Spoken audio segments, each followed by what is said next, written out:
Assalamualaikum warahmatullahi wabarakatuh. Waalaikumsalam. Saya Wiyadi, Ketua DPRD Kota Lampung. Alhamdulillah hari ini diberikan kesempatan untuk berkunjung ke Pengadilan Agama Tanjung Karang kelas 1A. Kita langsung bertemu dengan Pak Ketua Pengadilan Agama, Pak M. Rosid. Ya. Apa kabar Pak hari ini? Alhamdulillah sehat.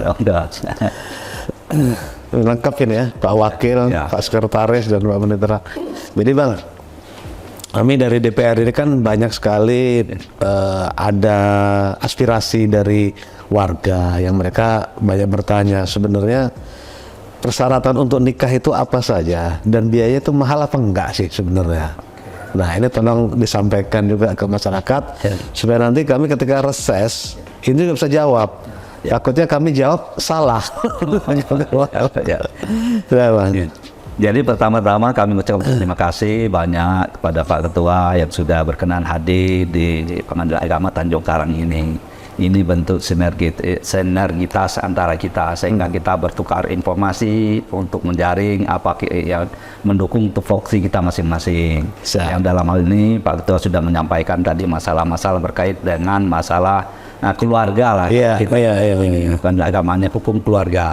Berkait dengan untuk perceraian, kita ini masalah perceraian, jadi perlu kami sampaikan. Perceraian itu memang sesuai ketentuannya, memang ada biaya untuk melakukan perceraian di sini. Biaya itu sudah ditentukan dari Ketua Mahkamah Agung aturan-aturannya, dan itu kita tidak bisa menyimpang dari itu. Kita juga untuk mengambil biaya perkara itu ada ketentuannya, sudah ditentukan proses komponen-komponennya. Itu ada PNBP, kemudian biaya proses, biaya panggilan dan sebagainya. Ini biaya untuk cerai. Untuk cerai. Ya kita nikah dulu aja. Lalu untuk nikah itu kita kebetulan yang menjadi fungsi untuk pernikahan itu dari KUA itu Pak, dari jadi kita ini kan ada pembedaan untuk pelaksana perkawinan itu kantor urusan agama. Kemudian di pengadilan agama ini ketika terjadi persoalan sengketa keluarga, perceraian baru kita masuk agama. Cuma dalam hal-hal tertentu memang kita berkolaborasi dari pengadilan agama dengan Kemenak melalui kantor urusan agama termasuk Capil, itu masalah penyelesaian identitas hukum keluarga yang tidak mempunyai buku nikah. Nah itu yang biasa kan dulu banyak tuh di setiap daerah termasuk Bandar Lampung pernah melaksanakan namanya nikah massal nikah massal. Nah kalau menurut Pak Ketua, ini data di Bandar Lampung ini berapa banyak sih masyarakat Bandar Lampung ini yang sudah melakukan pernikahan istilahnya di bawah tangan di bawah tangan yang belum tercatat secara hukum. Yang masalah ini pertama kami jelaskan sedikit. Jadi antara isbat nikah dengan perkawinan massal itu sedikit beda. Perlu kami luruskan. Kalau perkawinan massal itu merupakan nanti rentetan setelah kita isbat nikah. Kalau resepsinya itu kalau isbat nikah itu adalah orang yang sudah menikah selama ini belum tercatat, sehingga untuk memproses untuk dia mendapat dokumen hukum buku nikah itu harus melalui proses isbat nikah. Pengadilan agama. Dan itu kita pengadilan agama ini beberapa tahun lalu pernah melaksanakan didukung oleh Pemkot untuk melaksanakan itu. Tetapi kalau untuk data persis kita tahu pengadilan agama ini belum tahu persis, tetapi yang punya data itu adalah Kemenak ataupun Capil yang data yang secara spesifiknya. Artinya ketika ada masyarakat sudah melakukan nikah di bawah tangan, kemudian boleh mengajukan proses isbat nikah. Nah, untuk ditinggalkan lagi mendapatkan pengakuan hukum dan akhirnya terbit buku nikah. Nah, persyaratan untuk mengajukan ke isbat nikah. Yang pertama kita itu yang mengajukan isbat nikah itu kita kan ada suami dan istri itu pemohon 1 dan pemohon. Pertama yang suami istri harus mengajukan secara sama-sama kepada kita supaya jelas istrinya siapa, suaminya siapa. Adapun persyaratan itu kita lihat mungkin dia ada pengantar dari desa untuk menerima pengantaran, kan kita juga kan ada dokumen KTP-nya, KTP harus jelas. Kemudian nanti setelah itu kita lihat ini karena untuk isbat nikah itu yang paling dominan itu saksi. Saksi. Sebab dia belum punya dokumen ya kan yang lain yang Enggak, artinya saksi itu yang menyaksikan ketika nikah dibuat tanggal akad nikah. Ya. Di samping dia menyaksikan akad nikah, kemudian dia tahu kedua belah pihak pemohon 1 dan pemohon 2 ini suami istri ini betul-betul dia kenal. Sebab perkawinan itu suami istri itu kan ada yang namanya halangan nikah. Siapa tahu nanti ternyata orang ini bersaudara kandung. Jadi orang saksi itu menjelaskan bahwa antara pemohon 1 dan pemohon 2 atau suami istri ini memang dia tidak ada halangan perkawinan. Yang kedua, dia tahu keluarga silsilah keluarga istri, keluarga suami. Jadi tergambar dari situ tidak ada halangan untuk menikah. Kemudian dia juga lihat pernikahannya itu dilaksanakan ada wali atau tidak. Wali bagi perempuan, kemudian ada saksi atau tidak untuk nikah. Sebab dalam hukum Islam itu wali dan saksi itu harus ada. Wali itu orang tua dari perempuan ataupun saudara kandung yang laki-laki, kemudian saksi menyaksikan waktu menikah itu persyaratannya itu. Untuk perkawinan kedua ketiga itu memang Islam membolehkan, tetapi ada persyaratan-persyaratan yang harus kita penuhi. Pertama, kalau mau menikah lebih dari 1 orang istri itu persyaratan ekonomi. Kita lihat kaji betul. Jangan sampai seorang suami atau ayah atau laki-laki mau menikah istri kedua ketiga, tetapi kemampuan ekonomi tidak seimbang. Akan itu berdampak kepada anak keturunan selanjutnya. Untuk tingkat perceraian sendiri, Pak Ketua, di Bandar Lampung ini dibandingkan dengan tren tahun-tahun sebelumnya, apakah ada peningkatan atau ada penurunan? Kita ini setiap tahun selalu meningkat. Setiap tahun selalu meningkat. Jadi walaupun tidak signifikan, tetapi trennya itu meningkat. Meningkat itu pertama memang perkembangan penduduknya mungkin begitu. Ya, persentase ya. Ya, persentase. Cuma perlu kami sampaikan juga, kalau untuk tahun 2022 yang lalu sekitar 2.300 perkara yang kita terima itu, yang dominan itu perceraian yang dilakukan oleh istri, namanya cerai gugat. Cerai gugat. Yang itu sekitar menurut data Pak Koniter tadi sekitar 1.600. 1.600. Sementara yang diajukan oleh suami kepada istri hanya sekitar 400 ya, berapa ratus. Jadi kan berapa tadi total? Jadi 25% dari 2.000 sekian perkara yang diproses dalam gugatan cerai. 2.600 tadi? Iya. 2.000 berapa? 2.300 total, 2.600 dari diajukan istri, 400 diajukan suami. Sementara sisa yang lain itu perkara yang selain perceraian. Nah, hati-hati nih buat para suami ini. Iya, data yang menggugat istri 1.600 lebih. Yang menggugat suami hanya 400-an sekian. 25%-nya. Kalau 2.000 sekian, berarti setiap hari itu ada orang menggugat untuk cerai di Bandar Lampung itu hampir berapa itu berarti? Hampir 6 orang ya? 6 sampai 7 orang. 6 sampai 7 orang. Ya. Waduh, luar biasa itu ya.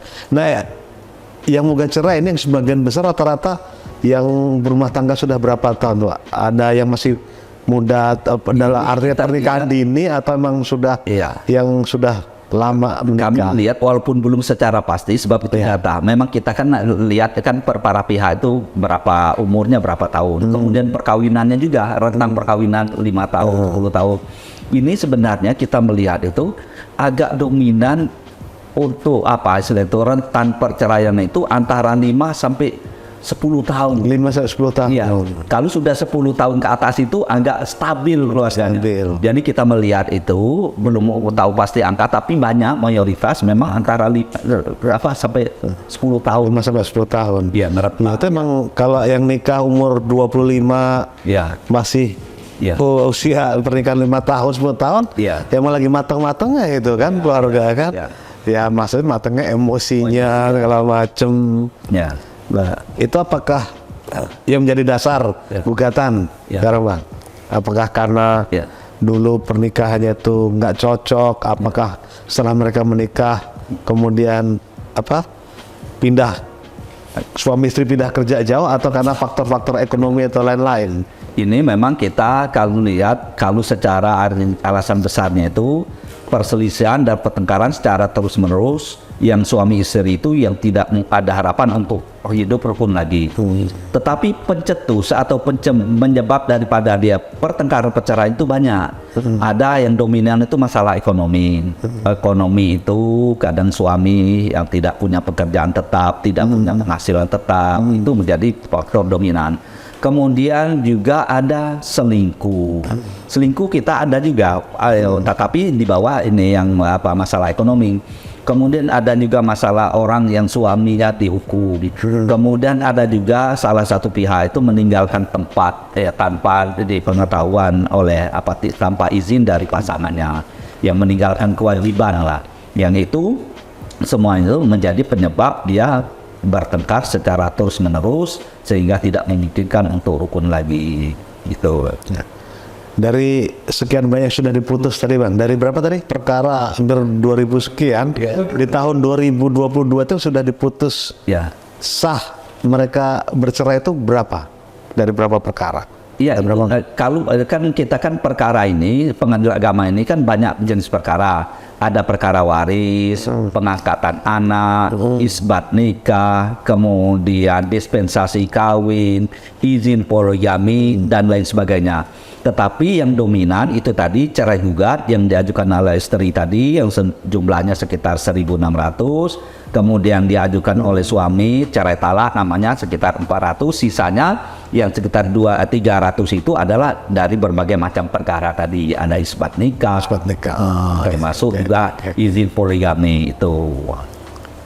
Kemudian dari perceraian sudah disahkan oleh pengadilan diputus pengadilan agama, itu umurnya paling muda berapa dan paling tua berapa tuh? Ada nggak? Ini kita karena waktu dulu sebelum berlakunya Undang-Undang Nomor 16 Tahun 2019 yang merupakan perubahan dari Undang-Undang Nomor 1 Tahun 74 tentang perkawinan. Dulu kan bisa orang menikah perempuan itu kan 16 tahun. Suami 19 tahun. Semenjak ada amandemen perubahan dari Undang Nomor 1 Tahun 74 menjadi Undang-Undang Nomor 16 Tahun 2019, persyaratan untuk menikah itu ada suami istri itu harus 19 tahun. Nah, ada pun yang melakukan perceraian yang dominan itu ya ada umur masih 20-30 itu banyak, memang banyak. 20-30. Ya, makanya kita lihat rentang dari segi umur seperti antara 20 sampai 30. Jadi perkawinan itu antara 0 sampai 10 tahun tadi itu. Tetapi kalau sudah di atas itu agak menurun landai. Ya itulah menjadi mungkin masa penyesuaian lah dalam keluarga itu. Paling berat di banyak cobaan usia. Kalau sudah 10 tahun itu ya insya Allah ya udah langsam ya. Udah antisipasi persoalan rumah tangganya. Pemikiran udah sama-sama dewasa ya kan. Ada cucu ada di baik. Ya? Yang punya cucu ada juga. Dia punya cucu ada juga. Baik, Usia berapa? ya sekitar 65 sampai 70 ada. Ya Ada tapi 65-70. ada 1-2, cuma itu memang ya nampaknya mungkin masalah hati. Karena kalau kita lihat sekarang kan banyak tuh di sosmed ya, mereka begitu diputuskan oleh majelis hakim pengadilan sah, mereka bercerai keluar bawa akte cerai ya kan. Betul. Jadi malah ibu-ibunya itu nggak misalnya malah bahagia kan ya, kita nggak tahu ya, Merasa terlepas ya kan. Karena kita nggak tahu rumah tangga mereka ketika mengajukan perceraian itu apakah ada satu pihak yang merasa tertekan ya kan. Nah ini yang pasti kajian dari Bapak semua tentunya lebih paham kan. Tetapi ya kita berharap lah mudah-mudahan di tahun berikutnya sih tingkat perceraian itu bisa menurun ya kan, karena apalagi keluarga yang sudah mempunyai keturunan. Betul. Jangan sampai anak-anak itu menjadi korban daripada perceraian dari kedua orang tua. Nah ini beban kita bersama, termasuk di pemerintah Kota Lampung. Kami di PRD dan PMK juga selalu memberikan penyuluhan itu. Tetapi memang faktor-faktor dampak lain seperti ekonomi, kemudian ada pihak-pihak lain gitu kan, perusahaan udah settle, ada perusahaan lain dia kan, pihak lain mulai kan menawarkan job-job baru. Nah ini kan karena banyak sekali Kalau kita lihat kan dampak dari sosmed itu ya luar biasa kan. Kalau sosmed kita kenal orang Kalimantan, buka klik aja udah bisa. Kalau zaman dulu kan nggak bisa. Nah, mudah-mudahan lah kita berharap ke depannya ya tingkat perceraian ini dapat kita kurangi. Dapat bukan kita kurangi, dapat berkurang lah ya kan. Dan juga yang kita miris adalah terjadinya KDRT ya, KDRT. Kalau KDRT meningkat apa enggak? KDRT itu ada, walaupun jumlahnya sedikit, ada KDRT. Tapi KDRT itu ya memang kadang itu faktornya itu tidak penyebab utama. Yang masalah ekonomi, kemudian karena masalah ekonomi ribut, ya kan? Dalam ribut itu terjadilah KDRT. Makanya kami Pengadilan Agama ini untuk mengurangi dampak daripada perceraian ini. Sebab yang paling menanggung daripada akibat perceraian ini adalah anak. Kalau dalam perkawinan itu sudah punya anak-anak itulah. Makanya kami setiap perkara yang diajukan para pihaknya hadir, maka kami wajib melalui mediasi. Kami mediasi di sini baik dari hakim maupun non hakim, mediator kita sudah tersedia. Bahkan ada pengalaman, kita juga punya mediator doktor, Pak. Jadi betul dokter, pengalamannya sudah mumpuni lah. Jadi kita siapkan untuk mengurangi ekses dari dampak perceraian. Sebab perceraian ini yang bagi kami lihat itu memang yang paling menanggung akibatnya itu anak. Nah sekarang anak itu bagaimana kita meskipun ada perceraian, anak itu tidak terlalu berimbas terhadap perceraian itu. Makanya kami mediasi itu ketika suami atau istri mau bercerai, kalau suami mengadukan perceraian, kami tekankan betul tanggung jawab kepada anak, nafkahnya anak, bagaimana pemeliharaan anaknya, pengasuhan anak gitu. Begitu juga terhadap istri yang mengajukan perceraian dengan suaminya, harus pertimbangan betul. Sebab yang akan menanggung akibat ini anak. Terakhir, sebab orang itu kalau sudah bercerai, tanggung jawab dengan anak itu kadang tuh berkurang. Nah itu. Nah dari perceraian tadi, Bang, lupa saya tadi nanya. Profesinya itu sebagian besar apa, Bang? Yang bercerai itu kan banyak kan, apakah pegawai, ya kan? Kita memang profesinya yang non pegawai bukan, sebab pegawai itu ada, sebab itu prosedurnya agak panjang daripada yang masyarakat umum. Sebab kalau pegawai negeri sipil, TNI atau Polri harus ada izin daripada pimpinan atasannya. Kalau PNS, TNI, Polri tanpa izin ya tidak bisa kita proses. Sebab itu memang ada ketentuannya. Kalau dari Polri itu ada Perkap, kalau dulu Porpol ya, Porpol sekarang. Kalau dulu peraturan Kapolri nomor 9 tahun 2010, sekarang terakhir nomor 6 tahun 2018. Itu sudah mengatur betul untuk persyaratan bagi anggota Polri untuk mengajukan perceraian. Begitu juga TNI itu ada Perpang nomor 11 tahun 2007, kemudian dirubah dengan Perpang nomor 50 tahun 2014. Semuanya tentang ini diatur. Kalau pegawai negeri sipil itu peraturan pemerintah nomor 1083, Junto peraturan pemerintah nomor 45 tahun 90. Nah itu semua jelas. Nah makanya untuk PNS, TNI dan Polri jumlahnya PNS. Karena dulu kan sempat ada isu yang ramai, karena PNS salah satunya di profesi di guru yang dapat tunjangan sertifikasi ya kan. Nah kemudian banyak guru-guru yang perempuan sertifikasinya karena besar, penghasilannya lebih tinggi, akhirnya menggugat cerai ke suaminya. Itu kan sempat tahun berapa sempat cukup viral dulu itu kan. Ya bagi kita ini termasuk guru juga, kalau guru PNS itu harus ada izin. Artinya sebenarnya nggak mudah, nggak begitu mudah ya untuk melakukan perceraian. Artinya lebih mudah menikah daripada bercerai. Lebih mudah bercerai. Lebih mudah menikah ya daripada bercerai ya. Makanya kami itu untuk pegawai negeri sipil itu memang kami sebelum mengajukan itu, kalau dia belum ada izin, kami belum proses dulu. Sebab kalau sudah mengajukan itu paling kami memberi waktu maksimal 6 bulan, harus ada izin atau tidak. Kalau dia tetap melanjutkan perkara tanpa meskipun izin, dia harus membuat pernyataan di atas materai siap menanggung segala resiko daripada perbuatan yang dia melakukan perceraian tanpa izin. Sebab dalam itu kan ada PP tentang mengatur disiplin pegawai negeri sipil yang terberat itu hukumannya bisa dipecah dari PNS kan begitu. Kalau nggak ada izinnya itu. Nggak ada izin. Ya. Jadi prinsip pernikahan tentunya bukan mencari yang sempurna ya Bang. Ya. Dan kita nggak ada. Saling melengkapi kan dari kekurangan. Kita berbeda antara ya secara jenis kelamin laki-laki perempuan. Ini bukan kita mencari pertentangan, justru saling melengkapi ini. Ibarat kita kan seperti kopi, gula, air. Kalau kita makan kopinya saja pahit, kalau gula saja manis, kalau air aja tidak ada rasanya. Tapi kalau kita digabung, bukan kita mencari, tapi disatukan dalam satu gelas kopi menjadi hidangan nikmat. Yang tadinya ada manis saja, ada pahit saja, ada apa saja, menjadi suatu hidangan yang lezat. Kayak kopi kita hari ini nih. Iyalah. Ini kopi penting kita ya. Berarti kan prinsip di perkara agama di sini lebih baik kita memperbaiki daripada memulai yang baru. Ya. Ibarat kami sering kadang itu dalam penyelesaian, dalam apa itu mediasi juga salah satunya itu kita ingatkan dari nilai-nilai Islam. Pertama kita mengingatkan bahwa manusia itu tidak ada yang sempurna.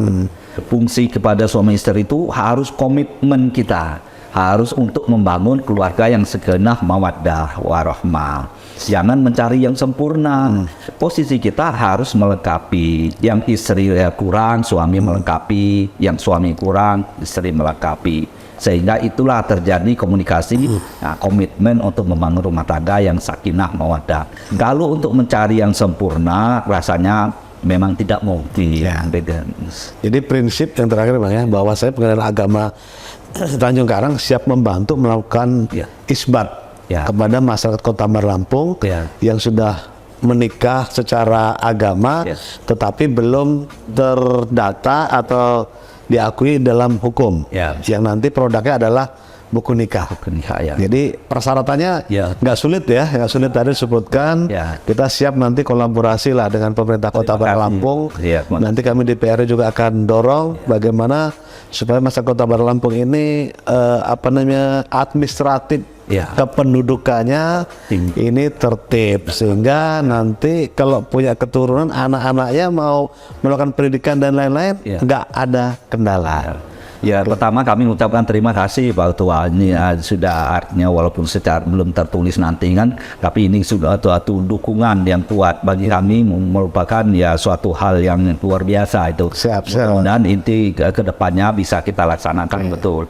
Kita memang kehadiran kita bertekad kami ini kan memberikan kontribusi yang positif kepada pemerintah daerah.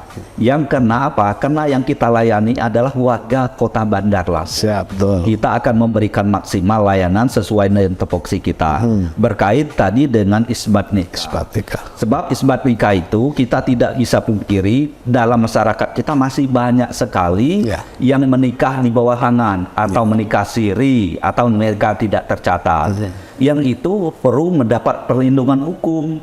Sebab sebagaimana Pak Ketua tadi sampaikan, ke depan ini kita kena untuk tertib administrasi kependudukan, mulai identitas anak, identitas perkawinan harus betul-betul tercatat. Sekarang anak aja mau sekolah harus ada akte kelahiran. Tapi mulainya kan dari identitas pernikahan dulu. Kalau untuk menetapkan akte kelahiran sebagai anak, ayah dan ibu harus ada buku nikah. Nah, sementara perkawinan tidak tercatat, harus ada buku nikah. Itulah fungsi pengadilan agama masuk di situ untuk mengisbat nikah. Setelah isbat nikah itu membawa ke kantor urusan agama untuk diterbitkan buku nikahnya. Kemudian untuk kecatatan sipil untuk diterbitkan akta kelahiran anak. Sekarang orang mau pergi haji, itu kan harus ada buku nikah kan karena suami istri kan begitu. Jadi memang ini kita lihat sederhana tetapi sangat penting bagi status hukum seseorang gitu kan. Oke, terima kasih Bang. Mudah-mudahan silaturahmi hari ini. Kami terima kasih betul dengan Pak Ketua sudah hadir sini. Kami merasa tercanjung. Ya kami artinya ini menyampaikan persoalan-persoalan berkaitan dengan fokus kami, apalagi nanti dukungan dari Pak Ketua, nanti kerjasama juga dengan Pemkot. Alhamdulillah, insya Allah kita bisa mengurai sedikit persoalan-persoalan dihadapi masyarakat kita. Ya. Oke, jadi tugas kita bersama tentu ya Bang ya. Terima kasih juga ada Pak Wakil, Pak Sekretaris, Pak Panitera. Kita insya Allah ke depan kolaborasi memberikan pelayanan yang optimal dan terbaik untuk masyarakat Kota Bandar Lampung. Tentunya ya emang nggak mudah, banyak tantangan, baik itu dari pendanaan, dari waktu dan tempat lain-lain, tapi insya Allah kalau kita bergandengan tangan bersama-sama, pelayanan itu manfaatnya dapat dirasakan oleh masyarakat khususnya di Kota Bandar Lampung. Insya Allah bisa kita laksanakan. Oke, terima kasih Bang. Terima kasih.